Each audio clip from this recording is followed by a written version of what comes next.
Hey friends, it's Dawn, the Recovery Lady here. I hope you're having a great day. I'm going to answer a question today that I get asked quite often, and that question is it ever okay to cut off a family member? Now that is a loaded question. I'm going to tell you that right now, so I'll give you a few qualifiers. Is it ever okay? That's ever. That's very qualitative. I would say ever, yes. There are some situations where it is okay to do that. But it is not a course of dealing with problems and situations. There are people, and you can go back, I think I did this video early on when I started the channel a couple of years ago on the difference between difficult and destructive relationships. Difficult relationships are, I hate the way they dress, I hate the way they talk, I hate their lumpy gravy, they're so annoying, they talk too much. That's difficult. Destructive means the person, and you can go back and watch that video. Destructive means the person continues to perpetuate harm to you in some way, verbally, physically, emotionally, and the list goes on, spiritually. Hopefully not sexually anymore. If you're an adult, you've gotten free. But that's the qualifier. So when people ask me that, okay, your brother really got on your last nerve, you don't like his wife, his kids are rotten, do you cut them off? That's not really a cutoff thing. That's a where do we compromise and live in the middle thing. Maybe somebody has a lifestyle you don't agree with. I see this, and as a parent, it breaks my heart, where parents don't agree with a lifestyle of their adult child. So, oh, you marry that person? Or you do this? Yeah, I'm not coming to the wedding. You're dead to me. That's not what God calls us to do as parents. You are loving your child. Ostracizing somebody is not a resolution to that. Loving somebody where they're at and moving forward with loving them so you remain a safe person to them if they ever need support. Look, one of the things in the hospital we ask people is, hey, what's your support system? Because if you come in for a behavioral health issue and you have no support, no friends, no family, your chance of wellness went way down.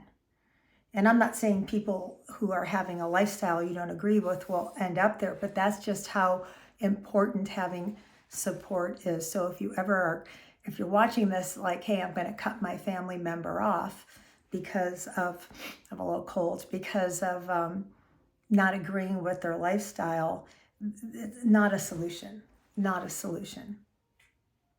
The times when that's appropriate, and it's a small little amount, is when there is continued risk to your well-being in any capacity.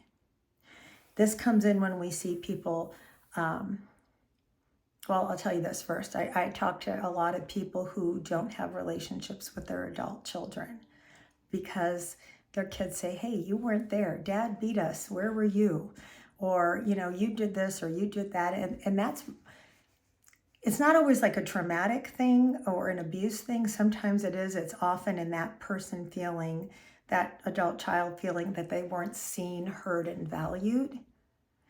And as a parent, you may not agree with that because you did the best you could with what you had at the time. And if they don't get that, that's their loss. Now, where do you end up? Separated, not a solution. The best thing to do, if I just want to speak to those parents who are estranged from their children, and I am so sorry for that. I am so sorry for that. All you can do right now is take responsibility for your part and make a very sincere amends. I hear what you're saying. Doesn't matter if you agree with it or not. And I'm so sorry. I can't imagine what it was like for you to go through that and listen. That's the first step of healing, Matt, if you are the one who has been cut off from any family member.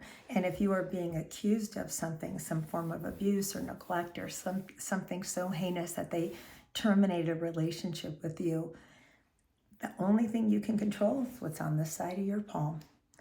If you're only 10% responsible, maybe you're 90% responsible, you're 100% responsible for that 10%. So I want to tell you to step in and own 100% of whatever your portion was. That's the beginning of healing. If you've watched any of my videos, you hear me talk about that a lot. And for those of you watching that are wondering, can I just not see that person? And sometimes it's hard. Sometimes you continue to just see someone at your own detriment, sacrificing yourself, knowing that they're going to go off, they're going to say something horrible to you, maybe they will hurt you physically, because it's a holiday and you all want to be together. And gosh, if, maybe you're mad at a sibling, you want to cut off the sibling, but if I don't go, then mom doesn't get all her kids together, so I'm going to tough it out.